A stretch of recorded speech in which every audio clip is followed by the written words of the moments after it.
चाहे भीख मांग लेना, मगर अपनी पत्नी को ये 3 बातें कभी भी मत बताना। नमस्कार प्रिय श्रोताओं बंधुओं, आज एक बार पुनः आप सभी बंधुओं का ज्ञानवर्धक कहानी चैनल में पुनः स्वागत है। प्रिय श्रोताओं, आज का हमारा जो प्रसंग है, जो कहानी है, ये मार्मिक कहानी बहुत ही ज्ञानवर्धक है। प्रिय श्रोताओं, चाहे भीख मांग लेना, मगर पत्नी को यह 3 बातें मरते दम तक मत बताना। चलिए आज इस कहानी के माध्यम से जानते हैं कि आखिर पत्नी को वे कौन सी 3 बातें हैं जो मरते दम तक नहीं बतानी चाहिए। तो बंधुओं, एक बार एक रतनपुर नामक गांव में एक किसान रहा करता था और उसके साथ उसकी बिचारी एक पत्नी रहा करती थी।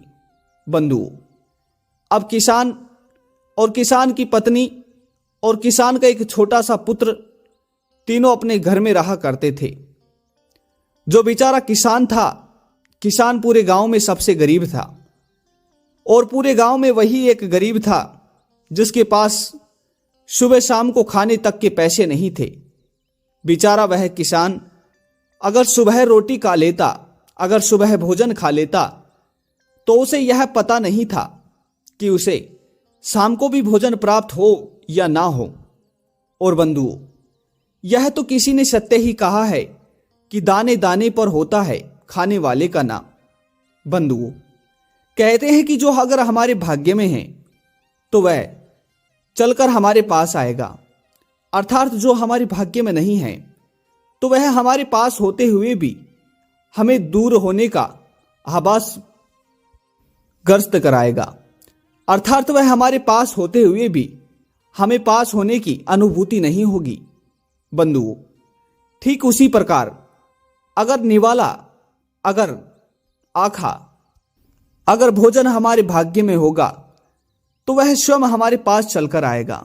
बंधुओं, अब इस तरह से जो बेचारा किसान था वह हमेशा अपने ही गांव में, अपने गांव के बड़े बड़े सेठों के घरों में काम करता और अपने गांव के बड़े सेठों की भैंसों को, गायों को चारा डाल डालकर अपने सेठ के भैंसों को चराकर जो भी उसके बेचारे को शाम को धन मिलता, जो भी पैसा मिलता, उस पैसे को लाकर और रास्ते से कुछ भोजन खरीद कर लाकर अपनी बीवी को खिलाता और अपने पुत्र को खिलाता, और जो थोड़ा कुछ भोजन बचता तो उस भोजन को खाकर बेचारा खुद अपने पेट को भरकर सो जाता।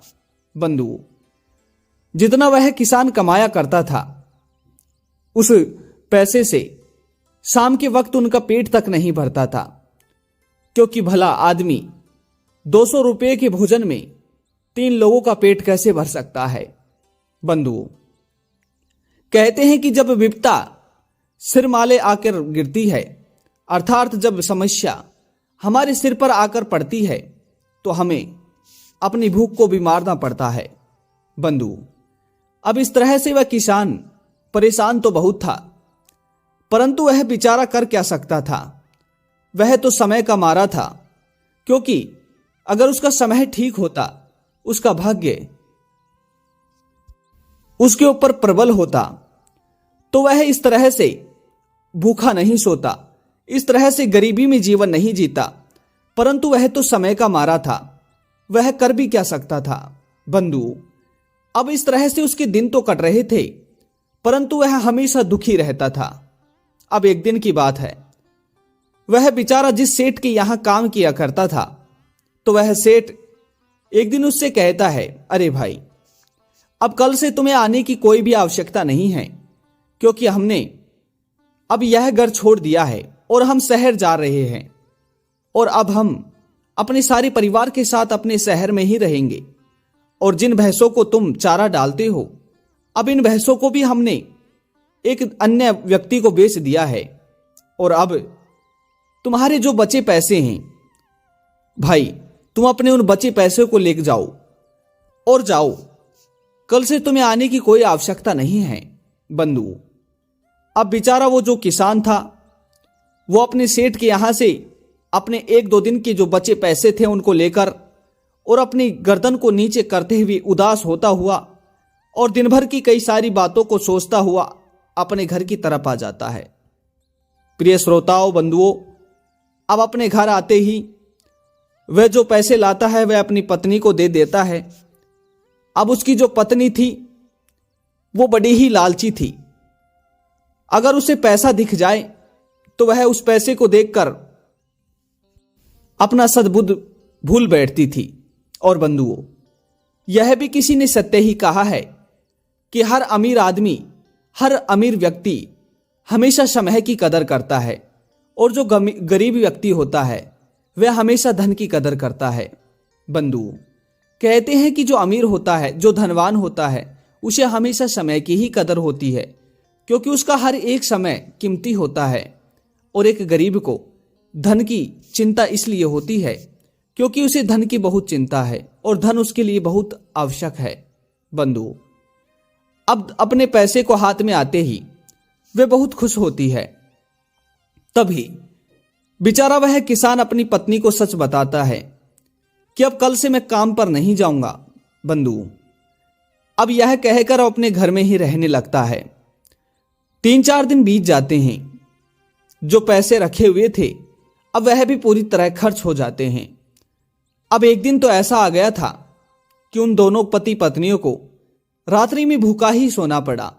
बंधुओं, अब रात्रि में भूखे तो सो गए, परंतु जैसे ही दूसरा दिन हुआ तो बेचारा वह किसान उठकर एक खड़वाड़ी यानी कि एक कुदाल उठाता है और कुदाल को उठाकर अपने कंधे पर रखकर जंगल की ओर चल देता है।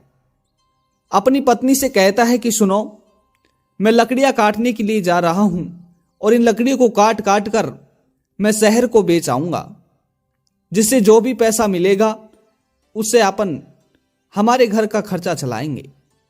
प्रिय श्रोताओं, प्रिय बंधुओं, अब वह उस कुदाल को उठाकर शहर की ओर अर्थात जंगल की ओर चल देता है।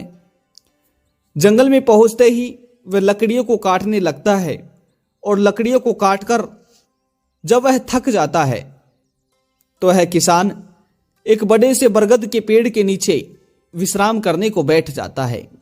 प्रिय बंधुओं, अब वहीं पास से एक बहुत विशाल बिलाऊ भागता हुआ आता है और जिस बरगद के वृक्ष के नीचे बैठकर वह किसान विश्राम कर रहा था, उस ही बरगद के वृक्ष के ऊपर भागता हुआ आकर वह बिलाऊ चढ़ जाता है। श्रोताओं बंधुओं, नीचे से वह किसान देख रहा था कि उस बरगद के वृक्ष के ऊपर एक मैना और मैना के पति यानी कि मैना पक्षी का जोड़ा रहता था और उसी जोड़े में अर्थात उनके घोंसले में उनके बच्चे बैठे हुए थे। बंधुओं, संयोग की बात है उस दिन वह मैना और तोता वहां पर नहीं थे। वे अपने बच्चों को अपने घोंसले में छोड़कर कहीं भोजन की तलाश में चले गए थे। तो प्रिय श्रोताओं, जब बिलाऊ उस वृक्ष के ऊपर चढ़ता है तो ये देखकर किसान समझ जाता है कि वह मैना पक्षियों के बच्चों को खाने के लिए जा रहा है और अभी मैना पक्षी यहां नहीं है, तो मेरा फर्ज बनता है कि मैं उनके बच्चों की सुरक्षा करूं। भला एक निर्दोष की जान होते देख मैं अपनी खुली आंखों से कैसे देख सकता हूं। तो श्रोताओं बंधुओं, अब जब बिलाऊ उस वृक्ष पर चढ़ ही रहा था तो वह किसान अपने कुदाल को उस बिलाऊ की तरफ फेंकता है और बिलाऊ आधे रास्ते ही से ही वापस लौटकर चले जाता है। प्रिय श्रोताओं बंधुओं, अब जो मैना पक्षी का जो संतान थी, जो बच्चे थे, वे उस किसान को धन्यवाद देते हैं। उधर कुछ समय बाद ही मैना और तोता वापस लौट आते हैं। जब मैना और तोता वापस लौट कर आते हैं तो तब तक वह किसान उनके बच्चों के पास ही खड़ा था और वह उनकी सुरक्षा कर रहा था, क्योंकि किसान सोच रहा था कि अगर कहीं मैं पीछे से चला गया और वह बिलाऊ पुनः आकर इनको खा गया तो यह बहुत गलत बात है। प्रिय श्रोताओं बंधुओं, अब पीछे से मैना और तोता आ गए। तो मैना और तोता जैसे ही आए तो आते ही उन्होंने उस किसान को वहां देखा तो वह देखकर अचंभु रह गए। क्योंकि वह लोग सोच रहे थे कि कहीं यह हमारे बच्चों को लेकर तो नहीं चला जाएगा। श्रोताओ बंधुओं, परंतु उनकी जो बच्चे थे, मैना पक्षी के जो बच्चे थे, उन्होंने अपने माता पिता को अच्छी तरह से किसान के बारे में बता दिया और कहा कि इन्होंने हमारी जान बचाई है, इन्होंने हमारी सुरक्षा की है। तो श्रोताओ बंधुओं, मैना पक्षी, मैना तोता उस किसान से बहुत प्रसन्न होते हैं और कहते हैं कि ठीक है, तुमने हमारे बच्चों की जान बचाई है, तुमने हमारे बच्चों की रक्षा की है, तो मांगो, तुम्हें जो भी मांगना है वह हम तुम्हें दे देंगे। दर्शकों, अब किसान ने जब ऐसी बात सुनी तो किसान ने कहा कि मुझे धन की बहुत जरूरत है और मुझे धन चाहिए, क्योंकि मेरे घर में मुझे एक समय का भोजन तक नसीब नहीं होता। तो श्रोताओं बंधुओं, अब वह जो मैना पक्षी था वह किसान से कहता है कि ठीक है, अगर तुम्हें धन चाहिए तो मैं तुम्हें रोज एक हीरा दिया करूंगा, परंतु इसमें मेरी एक शर्त है, तुम इस बात को कभी किसी को मत बताना। दूसरी बात है, कभी भी तुम इस हीरे का प्रयोग किसी के सामने मत करना। दूसरी बात है, तीसरी बात है, कभी भी तुम अपने पास आए धन को मत दिखाना और कभी भी तुम अपने आप पर घमंड मत करना, अर्थात उसी दिन से यह हीरा तुम्हें धन देना बंद कर देगा। तो श्रोताओं बंधुओं, अब वह जो मैना पक्षी थे वह उस किसान को एक हीरा दे देते हैं और कहते हैं कि जैसे ही तुम अपने सीधे हाथ में इस हीरे को लेकर मनोकामना मांगोगे, जो भी तुम इससे मांगोगे, तो ये हीरा तुम्हें दे देगा। तो श्रोताओं बंधुओं, अब उस मैना पक्षी से उस हीरे को लेकर वह किसान खुश होता हुआ और अपने जीवन की कुछ अच्छी बातों को, अपने आने वाले समय की बातों को सोच सोचकर खुश होता हुआ अपने घर को आ जाता है। तो बंधुओं, अब घर आते ही वह किसान सबसे पहले सोचता है कि क्यों ना उस हीरे का प्रयोग किया जाए और देखा जाए कि वह वास्तव में धन देता है या फिर उन मैना पक्षियों ने मुझे मूर्ख बनाया है। तो श्रोताओं, जैसे ही वह किसान अपने सीधे हाथ में उस हीरे को लेकर 5 रुपए मांगता है, तो यकीन मानिए कि झटपट से वह हीरा उस किसान के दूसरे हाथ में 5 रुपए का सिक्का दे देता है। तो बंधुओं, फिर किसान उस हीरे से कुछ ज्यादा धन मांगता है तो वह भी ज्यादा धन दे देता है। अब इस तरह से धीरे धीरे किसान के पास बहुत धन आ जाता है। अब बंधुओं, एक दिन किसान की पत्नी अपने पति से जब इस बारे में पूछती है कि अजी, हम धनीवान तो हो रहे हैं, परंतु मुझे इस बात का पता नहीं चल पा रहा कि हम धनवान कैसे हो रहे हैं। तो बंधुओं, किसान अपनी पत्नी से कुछ छुपा नहीं पाया और अपनी पत्नी को सब कुछ बता देता है। और बंधु, खैर ये बात तो सत्य है कि कभी भी अपनी पत्नी से किसी बात को नहीं छिपाना चाहिए, क्योंकि कहते हैं कि अगर पति और पत्नी एक दूसरे की मन की बातों को छिपाने लगे तो जीवन में कड़वाहट पैदा हो जाती है। प्रिय दर्शकों, अब इस तरह से वह किसान धीरे धीरे बहुत धनवान हो जाता है, उसके पास धन की कोई कमी नहीं रहती है और किसान की जो आस पड़ोस के लोग थे वे भी उसके ऊपर अब नजर रखने लगते हैं कि आखिर ये इस तरह से धनवान कैसे हो रहा है। तो श्रोताओं बंधुओं, जो किसान था अब उसने अपने पुराने झोपड़पट्टी को हटाकर एक बहुत बड़ी हवेली का निर्माण कर दिया और गांव में राजा महाराजाओं की तरह रहने लगा। श्रोताओं बंधुओं, धीरे धीरे सब लोग उसकी इस कामयाबी को देखकर बहुत क्रोधित होने लगे, बहुत जलने लगे। तो बंधुओं, अब जो किसान था उसने अपने आस पड़ोस के लोगों से ही बोलना छोड़ दिया, क्योंकि वह उनसे बातें कर कर खुश नहीं था। किसान के मन में यह भ्रम पैदा हो गया कि भला ये लोग मुझसे बोलने के लायक ही नहीं हैं, तो भला मैं इन लोगों से क्यों बातें करूं और क्यों समय बर्बाद करूं। बंधुओं, तो यही बात सत्य है कि हमेशा जो धनवान होता है वह समय की कदर करता है और जो गरीब होता है वह धन की कदर करता है। श्रोता बंधुओं, अब इस तरह से हर समय उसके आस पड़ोस के लोग किसान पर नजर रखते, वे क्या करता है, क्या खाता है और कहाँ जाता है। तो श्रोताओं, अब इस तरह से जब एक दिन किसान उस हीरे से पुनः धन मांगता है तो वह हीरा उस किसान को धन देना ही बंद कर देता है, क्योंकि अब किसान के हाथों से कई सारे गलतियां हो चुकी थी।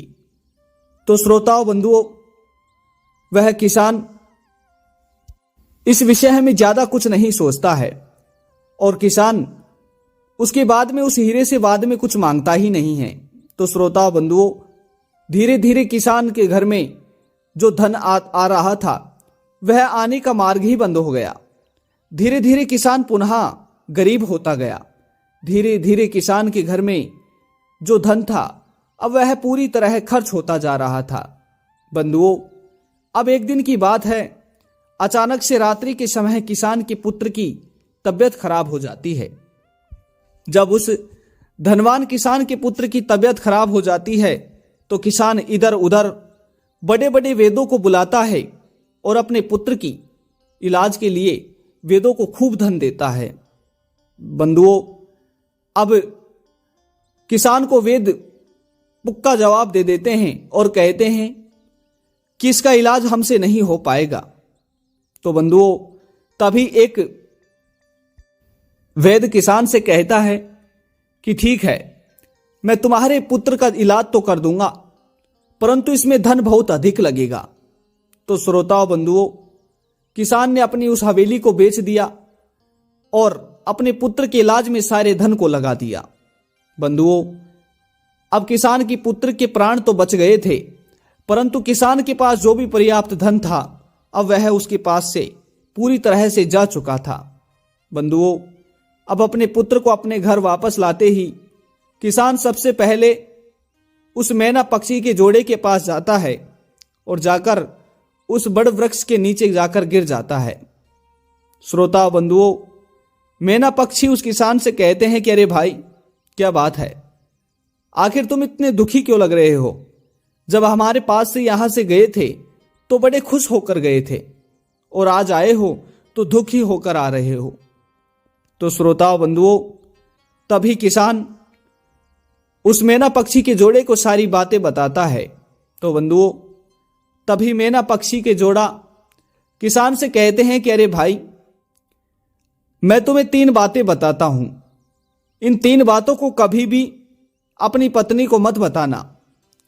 अगर इन बातों को तुम अपनी पत्नी को बताते हो तो हमेशा गरीब ही रह जाओगे और जिस तरह से आज जीवन में चौखट खाई है, जिस तरह से आज जीवन में चोट खाई है, आज दर्द खाया है, हमेशा जीवन में इस तरह से ही तुम्हें इन चौखटों का सामना करना पड़ेगा, इस तरह के दर्द का सामना करना पड़ेगा।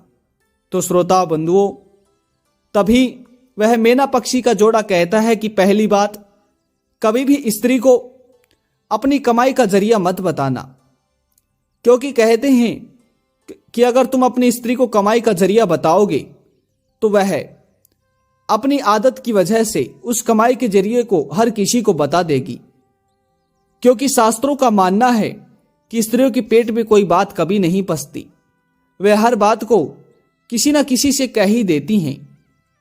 श्रोताओं बंधुओं, वहीं दूसरी बात है, कभी भी अपने आप के आए समय पर और अपने आप के धन पर और अपनी पत्नी की सुंदरता पर घमंड नहीं करना चाहिए। कहते हैं कि ये तीनों ही चीजें स्थायी नहीं हैं।